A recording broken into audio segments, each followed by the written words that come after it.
Delhi NCR में एक बार फिर से मौसम का मिजाज बदल रहा है। वेस्टर्न डिस्टर्बेंस के सक्रिय होने के बाद उत्तर भारत में बारिश होने की संभावना है। पहाड़ों पर लगातार बर्फबारी से मैदानी इलाके में तेज हवाओं के साथ साथ ठंड भी बढ़ी है। वहीं दिल्ली एनसीआर में प्रदूषण भी बढ़ रहा है। अक्षरधाम इलाके में स्मॉग की मोटी परत छाई हुई है।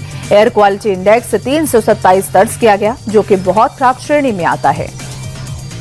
जम्मू कश्मीर में बर्फबारी जारी है। तस्वीरें डोडा की है, जहां भीषण बर्फबारी के बाद नजारा बेहद खूबसूरत हो गया।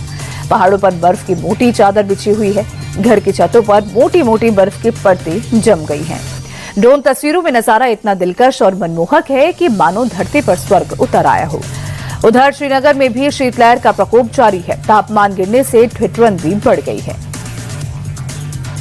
चारधाम यात्रा की तर्ज पर अब उज्जैन के महाकालेश्वर मंदिर में भी गैर हिंदुओं के एंट्री बैन की मांग उठ रही है।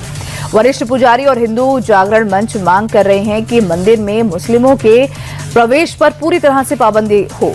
उनका तर्क है कि देश के कुछ अन्य धार्मिक स्थलों पर पहले से ही ऐसी व्यवस्था लागू है, इसीलिए महाकाल मंदिर में भी इसे लेकर नियम तय किए जा सकते हैं। भारतीय रेलवे ने एक बड़ी उपलब्धि हासिल की है। गुजरात के अहमदाबाद में पहली एलएनजी ट्रेन का ट्रायल रन सक्सेसफुल रहा। एक बार फुल टैंक भरने पर यह ट्रेन 2200 किलोमीटर तक का सफर तय कर सकती है। एलएनजी डीजल के मुकाबले सस्ता है, इसलिए ट्रेन चलाने की लागत में खर्चा भी कम आएगा, जिससे रोटेशन बढ़ेंगे। इससे सालाना 11 लाख रुपए से ज्यादा की बचत होगी। साथ ही ये पर्यावरण के लिए भी अच्छा होगा। पीरियड्स के दौरान स्कूली छात्राओं को कई दिक्कत का सामना करना पड़ता है। कुछ लड़कियां तो पीरियड्स के डर से स्कूल भी नहीं जाती। अब सुप्रीम कोर्ट ने इस समस्या को लेकर बड़ा आदेश दिया है। शीर्ष अदालत ने सभी राज्यों को निर्देश दिया है कि स्कूल में लड़कियों को फ्री सैनिटरी नैपकिन मिले, वरना स्कूलों की मान्यता रद्द कर दी जाएगी। साथ ही लड़कों और लड़कियों के लिए अलग अलग शौचालय हों। वायुसेना का लंबा इंतजार अब खत्म होने वाला है। स्वदेशी लड़ाकू विमान तेजस लाइट कॉम्बैट एयरक्राफ्ट की डिलीवरी काफी टाइम से अटकी हुई थी, जिसे लेकर अब विमान बनाने वाली कंपनी HAL ने बड़ा बयान दिया है। HAL का कहना है कि 5 स्वदेशी विमान बनकर तैयार हैं। फायरिंग और मिसाइल ट्रायल्स भी लगभग पूरे हो चुके हैं। इंजन की सप्लाई में देरी की वजह से डिलीवरी लेट हो रही थी, लेकिन अब इंजन की समस्या का हल भी हो गया है। इस साल 5 नए विमान डिलीवर कर दिए जाएंगे। एक बड़े और बेहद गंभीर डेटा ब्रीच ने करोड़ों इंटरनेट यूजर्स की चिंता बढ़ा दी है। ताजा रिपोर्ट के मुताबिक 14 करोड़ से ज्यादा यूजर नेम और पासवर्ड लीक हो चुके हैं, जिनमें जीमेल, फेसबुक, इंस्टाग्राम और नेटफ्लिक्स जैसे बड़े प्लेटफॉर्म शामिल है।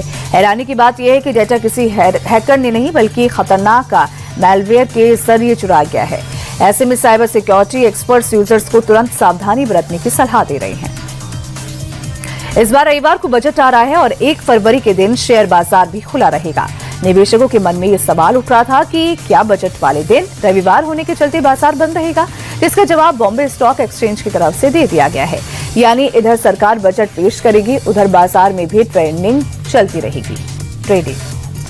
भारत और न्यूजीलैंड के बीच T20 सीरीज का 5वां और आखिरी मुकाबला आज तिरुवनंतपुरम में खेला जाएगा। शाम 7 बजे दोनों टीमों की टक्कर होगी और तिरुवनंतपुरम में टीम इंडिया का T20 में बेहतर रिकॉर्ड रहा है। भारत ने वहां खेले 4 मैचों में 3 में जीत हासिल की और 1 मैच में हार का सामना करना पड़ा।